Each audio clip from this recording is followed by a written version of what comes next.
লাগে সেটা অবশ্যই কমেন্ট করে দাও। Hello friends, welcome back to my channel. আমি মাম্পি চলে এসেছি আবার একটা ব্লগ নিয়ে, তো দেখতে থাকো, ঠিক আছে? তো চলো।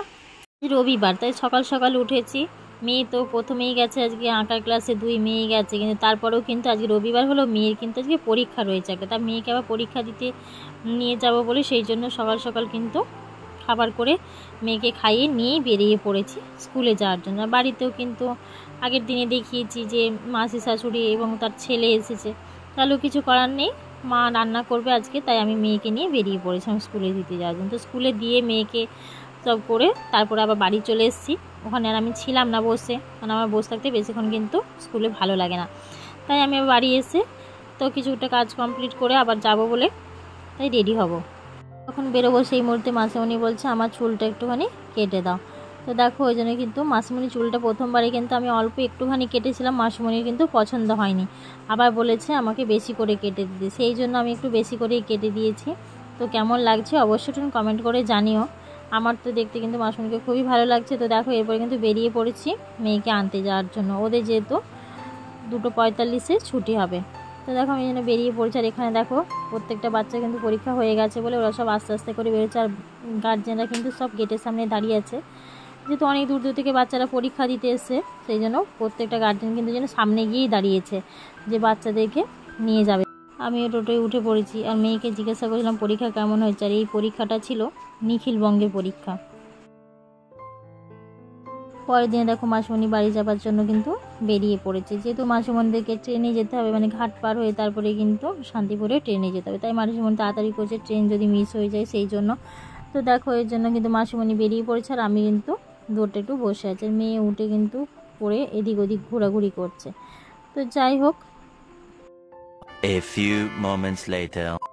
আর এখানে দেখো আজকে বাড়িতে কিছুটা কাজ করানোর জন্য কিন্তু এক কাকুকে ডাকা হয়েছে, কারণ আমাদের যে আম গাছটা সেটা প্রচুর বড় হয়ে গেছে, তো সেই জন্য কিছু ডালপালা কেটে দেওয়া হচ্ছে। আর এই কারণেই কাটা হচ্ছে, যেহেতু আমাদের বাড়িতে কিন্তু রোদ ঢোকে না, উঠোনে একটু রোদ পড়ে না, তো সেই জন্য বৃষ্টি হলে কিন্তু একটু ভিজে ভিজে থাকে, সেই জন্য যাতে একটু রোদ ঢোকে সেই জন্য গাছটা একটু কেটে দেওয়া হচ্ছে। তো এর আগেও একবার কাটা হয়েছিল, আবারও কাটা হচ্ছে। তো যাই হোক, আর কী করা যাবে, কাটা হলে তো কিছু করার নেই, কারণ গাছ তো কাটতেই হবে। গাছ কাটা উচিত না, তাহলেও কিছু করার নেই, কাটতেই হবে। তো দেখো আর কালকে রাতে এতটাই প্রচণ্ড গরম ছিল, তাই আমাদের ঘরে 2টো পাখা চলছে, একটা টেবিল পাখা একটা সিলিং পাখা চালিয়ে কিন্তু দাদাভাই শুয়ে আছে। আর দাদাভাই যেহেতু পরে উঠবে, এত সকাল সকাল ওঠে না, বাড়িতে থাকলে কিন্তু একটু দেরিতেই ওঠে। আর এখানে দেখো আমি স্নান টান করে চলে এসে পরে মেয়েদেরকে আবার খাবার করে দিতে হবে, সেই জন্য স্নান করে কিন্তু চলে এসে। আর এখানে দিয়ে দেখো আমাদের আম গাছটা কিন্তু অনেকটাই কাটা হয়ে গেছে, মানে অনেকটা বলতে অর্ধেকটাই কাটা হয়ে গেছে।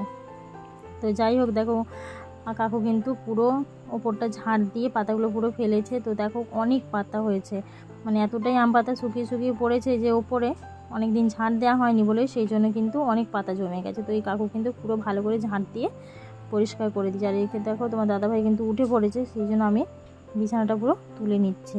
আর অনেকটাই বেলা হয়ে গেছে, প্রায় 12:30 বাজছে। আর আমি তো তোমাদের প্রথমেই বললাম, তোমাদের দাদাভাই কিন্তু বাড়ি থাকলে একটু বেলাতেই ওঠে, বাড়িতে থাকলে কিন্তু কেউ ডাকেও না, ওর মতো উঠে ও পরে খায়। আর যখন কাজের জায়গায় থাকে তখন তো সকাল সকাল উঠতেই হয়, কিছু করার থাকে না, কাজের ওখানে থাকলে তো সেটা চলে না, যখন টাইম তখনই উঠে পড়ে। আর বাড়িতে থাকলে একটু দেরিতেই ওঠে। তো দেখো আমি কিন্তু পুরো বিছানাটা গুছিয়ে ফেলেছি, পুরো চাদর টাদর পুরো ভাঁজ হয়ে গেছিলো, সেগুলো সব ঠিকঠাক করে বিছানাটা পুরো ঝেড়ে নিচ্ছি। আর সকালবেলা বিছানাটা না ঝাড়লে হয় না, কিন্তু তাও কিছু করার নেই, যেহেতু দাদাভাই একটু উঠতে দেরি করেছে, আর একটু বেশি দেরি হয়ে গেছে, আর কি করা যাবে। তো যাই হোক, তো দেখো এখানে কিন্তু আমার বিছানা ছাড়া কমপ্লিট হয়ে এসেছে। আর আজকে যেহেতু বাড়িতে এই যে বললাম না কাজ হচ্ছে, সেসব আবার একটু দেখতে হবে যে পুরো ঠিকঠাক করে কাজ করছে কিনা, না হলে তো হয়তো ঠিকঠাক করে না করলে পরে আবার 2 দিন পর ডাকতে হবে, ডেকে আবার কাজ করাতে হবে। তো দেখো এখানে আমি পুরো বিছানা পুরো ঝাড়া কমপ্লিট হয়ে গেছে। তো দেখো আমার মেয়েকে কিন্তু মাসিমণি একটা লাইটের একটা কফি কাপ কিনে দিয়ে গেছে, কারণ মাসিমণির 2 নাতি আছে, তাদের জন্য 2টো নিয়েছে, আর আমার মেয়েকে কিনে দিয়ে গেছে, ছোটো মেয়েকে। তো ওটা নিয়ে এখন জল দিয়েছে, জল দিয়ে তার মধ্যে ফুল দিয়ে একটু খেলা হচ্ছে। তার মধ্যে কিন্তু দিদি সোনাকে বলছে একটু ভিডিও কর, দিদি সোনা আবার ভিডিও করে দিয়েছে। তো যাই হোক, দেখো আমাদের বাড়িতে কিন্তু 2টো সিংহ রয়েছে। তো এটা কিন্তু আমাদের বাড়িটা কিন্তু জোড়া সিংহ বাড়ি নামে সবাই জানে, যেহেতু এটা দাদা শ্বশুর 2টোই সিংহ নিয়ে এসে বসেছিল জোড়া, তা সবাই কিন্তু এই নামেই কিন্তু চেনে এই বাড়িটা আমাদের, যে জোড়া সিংহ বাড়ি।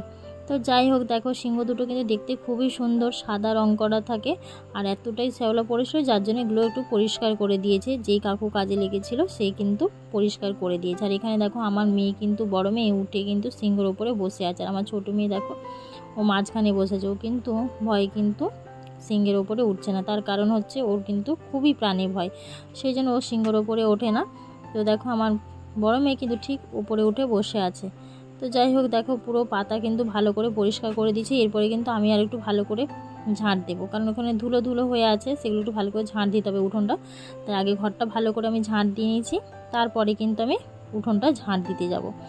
তো দেখো, আর ঘরেও তো প্রচুর নোংরা হয়, কারণ মেয়েরা এখন স্কুলে যাচ্ছে না, বাড়িতেই আছে, তো ধুলো হচ্ছে, সেই জন্য কিন্তু মাঝে মধ্যেই দুবার করে ঝাঁট দিতে হচ্ছে। তো দেখো আমি কিন্তু ঝাঁটটা পুরো ঘরে ভালো করে দিয়েই নিয়েছি, দিয়ে চলে আসলাম বাইরের দিকে।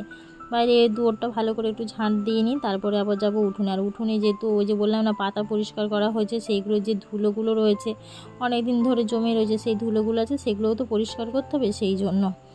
তো যাই হোক, দেখো এখানে আজকে কিন্তু দুপুরবেলাতে এতটাই গরম, সেই জন্য কিন্তু আজকে ঠান্ডা ভাত, আলু চচ্চড়ি, ডিম ভাজা আর রয়েছে কষা মাংস। এর আগের দিনে যেহেতু মাসিমণিরা ছিল, মাংস করা হয়েছিল, সেই মাংস রয়েছে, সেই মাংস। তো এরকম খেতে কার কার ভালো লাগে অবশ্যই কোনো কমেন্ট করে জানাবে এই গরমের মধ্যে।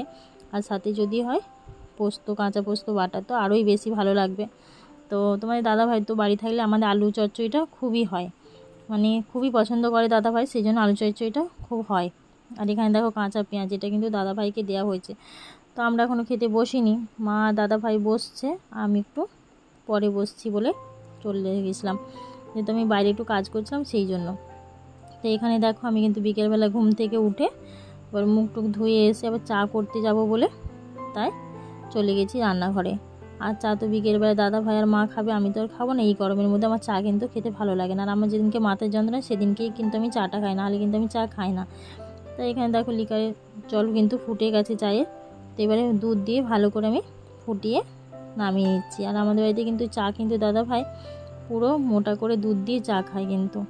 তো দেখো এখানে কিন্তু চা হয়েও গেছে, দাদা ভাইয়ের জন্য চা ঘরে নিয়ে যাবার, মাকেও চা দিয়ে দেবো। আর আমি তো প্রথমেই বললাম আমার কিন্তু চা খেতে একটুও ভালো লাগে না, কারণ এই গরমেও তো একেই ভালো লাগে না, তারপর চাটা খুব একটা আমার পছন্দও নয়। তো যাই হোক, দেখো রাত্রিবেলায় কিন্তু আজকে দাদা ভাই রান্না করেছে, আমি কিন্তু রান্না করিনি। দাদা ভাই আজকে কিন্তু ডিমের ঝোল রান্না করেছে, বললো আমি আজকে রান্না করছি। তো যাই হোক, ওই জন্য দাদা ভাই রান্না করেছে। আর এখানে দেখো দাদা ভাই যেহেতু ছুটি শেষ হয়ে গেছে, এবার কাজে যাবে, সেই জন্য সব জামা কাপড় পুরো গুছিয়ে দিচ্ছি। তাই আমি দাদাভাইকে বলছিলাম তোমার ছুটি শেষ, এবার জামা কাপড় গুছিয়ে আবার কাজে। তো 7 দিনের ছুটিতে দাদাভাই এসেছিলো, সেই জন্য সব জামা কাপড় কেচে পুরো একদম রেডি করে দেওয়া হয়েছে, কারণ বাড়ি যখন আসে প্রত্যেকটা জামা কাপড়ই কেচে দেওয়া হয়। আবার কোনো সময় দাদাভাই ওখানে থাকলে কিন্তু নিজের জামা কাপড় নিজে কেচেই নেয়। আর আমি আরও কিছু জামা কাপড় এবার সামনে যেহেতু পুজো আসছে সেইগুলো কিছু দেয়া হচ্ছে গুছিয়ে।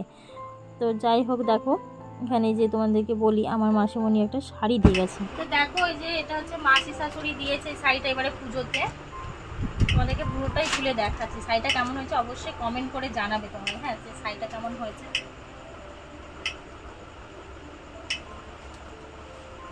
এই যে দেখো শাড়িটা আমি পুরোটাই খুলে দিলাম, আজ কিন্তু করতে পারবো বলে আদৌ মনে হচ্ছে না।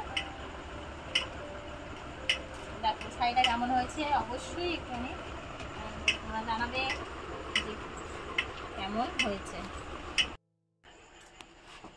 তো তোমাদেরকে গায়ে ফেলেও শাড়িটা কিন্তু দেখালাম, ঠিক আছে? তো কেমন লাগছে বলবে, ঠিক আছে? পরলে কেমন লাগে শাড়িটা অবশ্যই কমেন্ট করে জানাবে। তো দেখো এই যে এটাও কিন্তু মাকে দিয়েছে, ঠিক আছে? এটা মাসি শাশুড়ি মাকে দিয়েছে, এটা দিয়েছে রাঙা মাসিমণি। আমাকে যেটা দিয়েছে সেটাও কিন্তু রাঙা মাসিমণি দিয়েছে, আর এটা হচ্ছে মাকে দিয়েছে রাঙা মাসিমণি। তো শাড়িটা কেমন হয়েছে অবশ্যই কমেন্ট করে জানাবে। আমার কিন্তু খুবই ভালো লাগছে শাড়িটা। এই যে ভেতরে এটা হলো পিস, শাড়িটা ভেতরে পিসটা কিন্তু খুব সুন্দর, ঠিক আছে? আর এটা পুরো অল বডি, আর এটা হচ্ছে আঁচল, এটা হচ্ছে আঁচল, আর এটা হলো পিস। তো কেমন লাগছে অবশ্যই কমেন্ট করে তোমরা জানিও। ভিডিওটা ভালো লাগলে অবশ্যই লাইক কমেন্ট করে দিও।